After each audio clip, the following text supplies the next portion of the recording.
Dobrý den, jmenuji se Jakub Podivínský a pod záštitou MK Music už 5. rokem pořádám a hraji na výchovných koncertech pro školy a školky.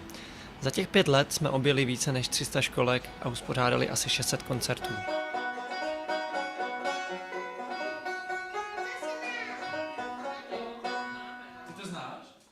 Z 5členného týmu muzikantů pořádáme koncerty ve 2.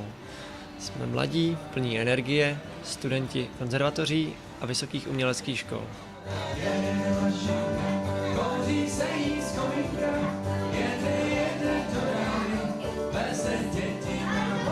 Náš typický koncert trvá asi 45 minut. Program je velmi zábavný a interaktivní a děti jsou zapojovány do průběhu koncertu.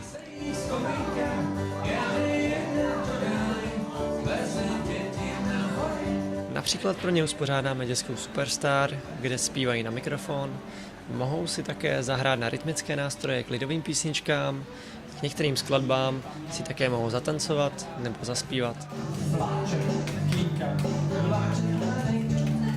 Cílem našeho koncertu je seznámit děti s nástroji jako například kytara, banjo, klávesy, basa, violoncello, housle, rytmické nástroje, kazu.